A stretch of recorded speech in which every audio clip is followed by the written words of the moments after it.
Hi, my name is Lisette Burgos, but when I'm working, my name is Deputy Burgos. I work for the Crime Prevention Unit, and I wanted to let you know that we're here to serve and protect you. But we also wanted you to know that we're human just like you. We feel, we laugh, we enjoy life just like you, and we want to make sure that we also go home to our families at the end of the day.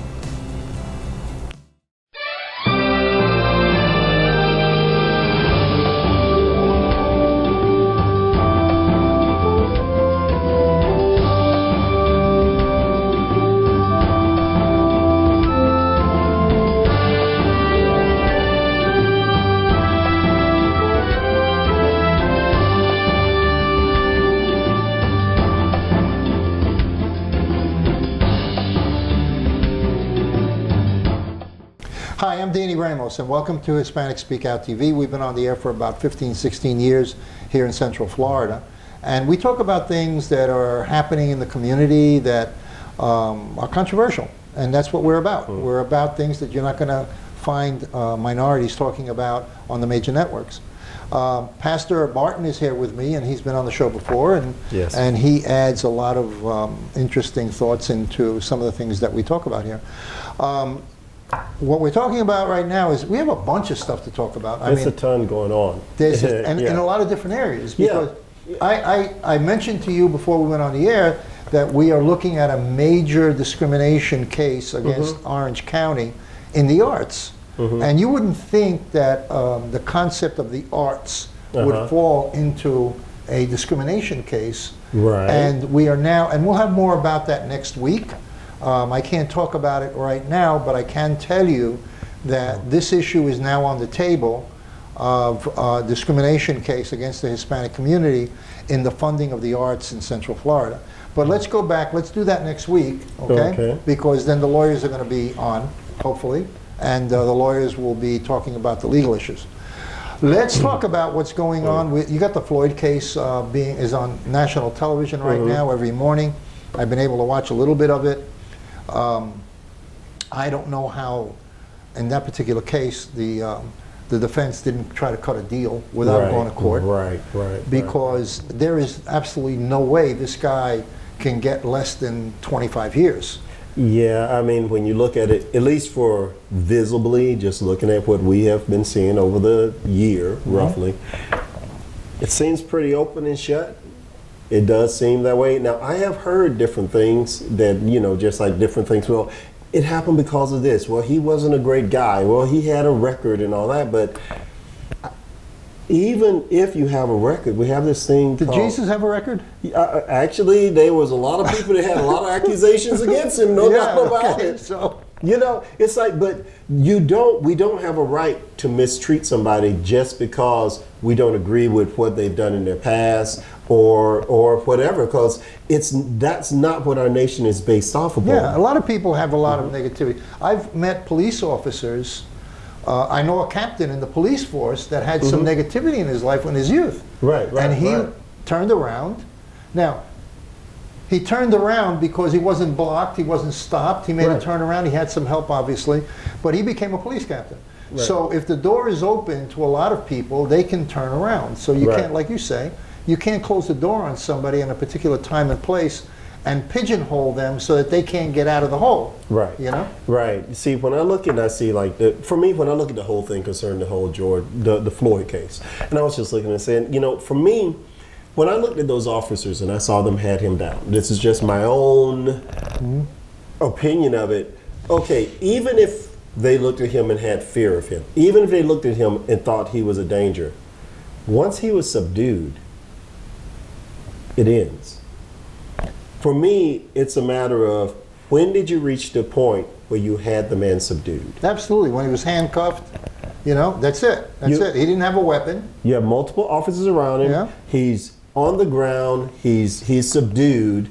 You do not continue to use a technique that will cut off his oxygen supply and his blood supply. You don't do that. This is really interesting because a little while ago we were talking before we went on camera, and I told you about a woman in New York. Yes. And a black officer in New York, a woman black officer in New York, interceded with her partner, okay, who was a white officer who had a chokehold on a black guy. Right. Now she interceded and she was fired for breaking that chokehold. Right. Now I don't have the details on how she broke the chokehold, but she did.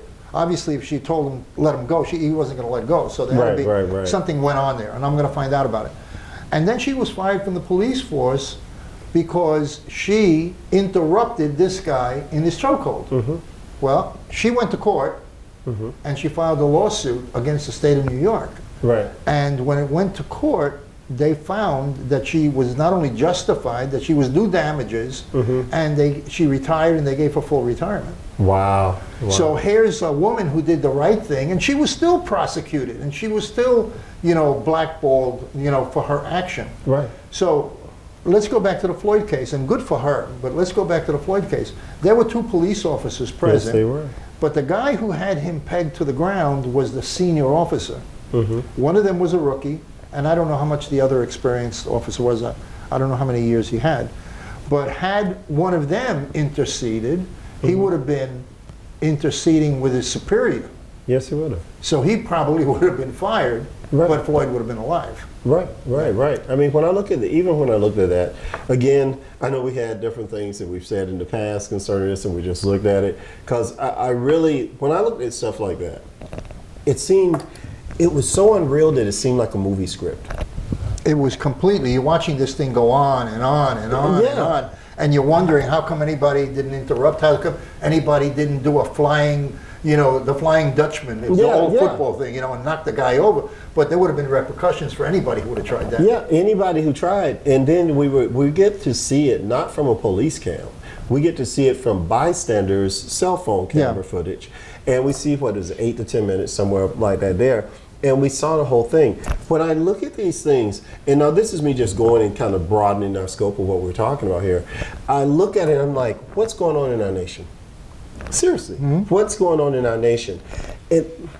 That incident sparked the tinder or the dry bad areas of what people think in their minds concerning people of different races, our government, and to this day we're still having crazy activity, lawlessness actually, happen in our nation, and people use as an excuse, well, they did that to Floyd. Well, all right, so are you talking about riots? Well, right now, not just riots. It's just like there's so like we've had within the last few months. You had officers that got shot for doing routine work, not bothering anything. I mean, this is no one antagonizing anybody, but whoever was in the car shot them cold blood. Now there you have a kid, the babies for the officer are now at home without a dad, and literally when you saw the footage, there was nothing happened by the officer but the mindset of the driver that he came upon. This is so complicated psychologically. It is so complicated. Yeah. When you go into the depth, because what you're doing, a person, the shooter in that particular instance, he created a scenario in his mind that he was going to do revenge, and he was the person that was going to do the revenge. Now, this is something that you have to remember, and this is just like even when we're talking and we're talking to other people. People do not hear you or perceive you based on your intentions. They hear and perceive you based upon their own personal thoughts, how they're perceiving a situation. So if I got you. I walk up as a 6 foot something black guy here in America. I walk up to a Caucasian lady who has been raised or perceives black guys as friends or protectors. I walk up, hi, how you doing, lady, ma'am, or whatever, do you need any help? And she's like, oh, thank you for asking, either things are okay or not, whatever. You get that same situation with somebody who's been filled with all this fear of black men, and that every black man wants a white girl or whatever, and all this other foolishness that people fill their children with. And then she looks, that same person who would help her with her broke down car or help her with when somebody who really is trying to come after her, she'll run from them and scream bloody murder. Yeah. It's indoctrinated. It's going to take a generation to weed that out. But between all of that, there is a great psychological sickness going on in the country because we've had Asian Americans attacked now because of the COVID flu. It's insane. And you know, so It's they're people are getting attacked for different reasons, and it just goes to show that there is a large group of people that are pent up and are waiting to explode. Yeah, this, to me, when we had one of the biggest problems we've had in our nation, and watch this here now, is there a, I'm going to say this here for a purpose, is there a Republican president right now running the nation? No. Is there a Democrat running the nation? Yes.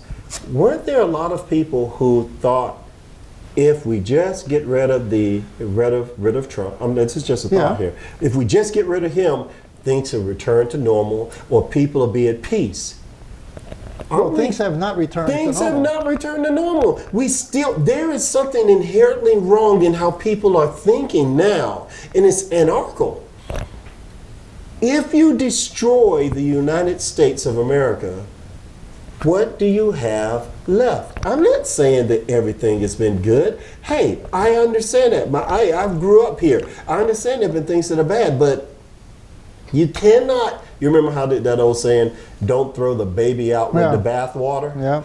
Just because the water has gotten dirty doesn't mean that everything and everyone in it is dirty.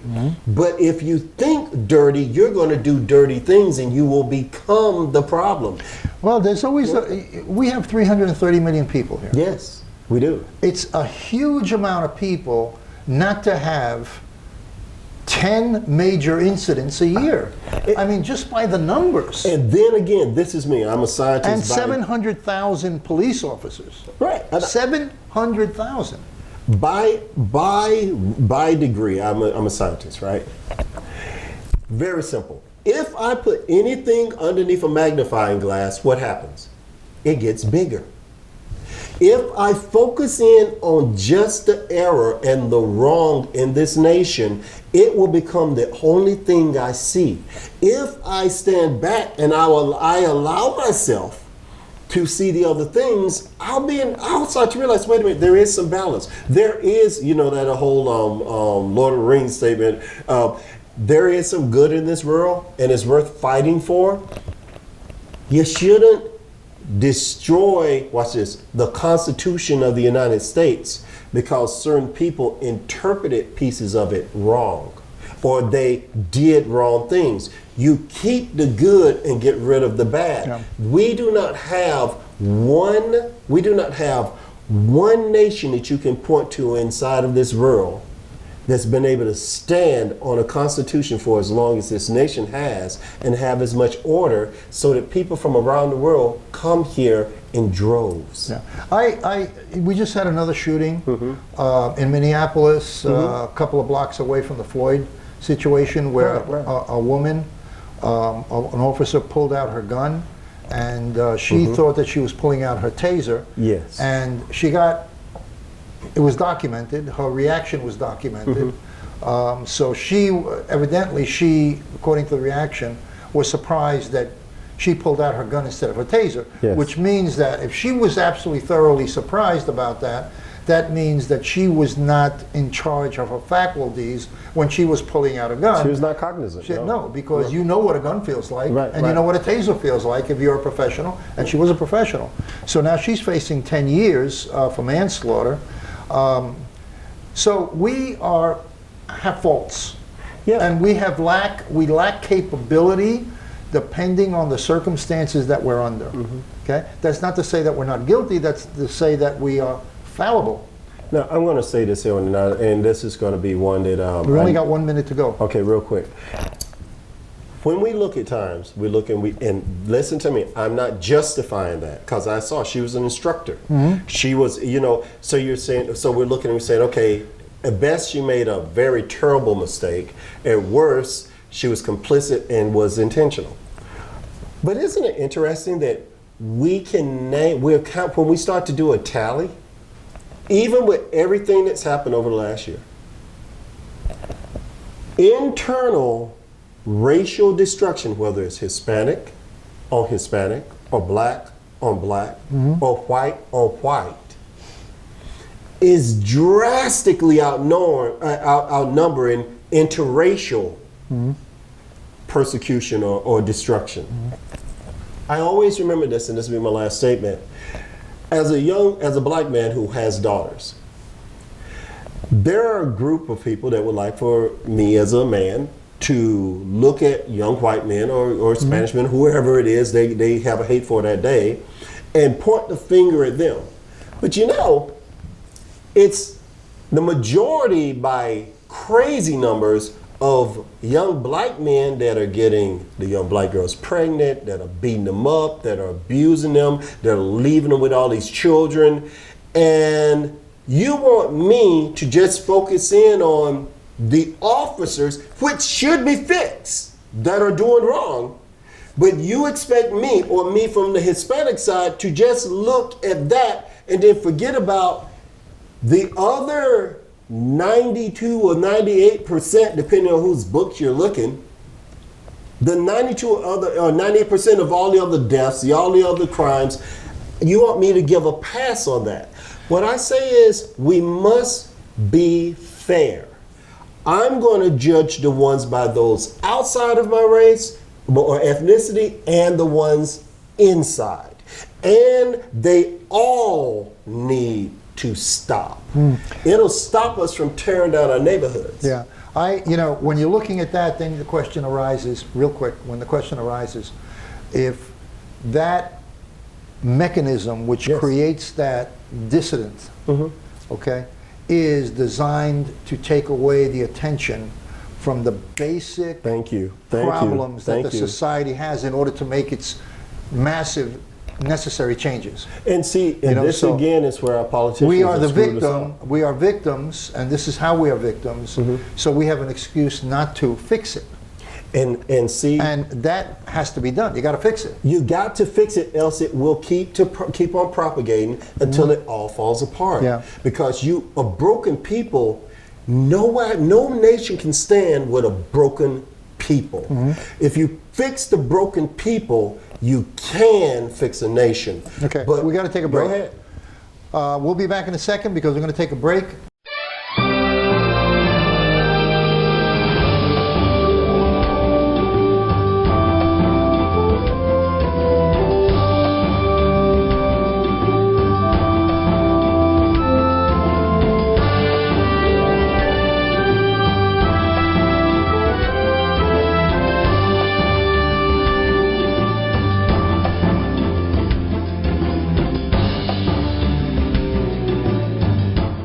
Couldn't believe her. She is the child I am for. I am a volunteer child advocate. I am you. Florida residents call toll-free 866-341-1425.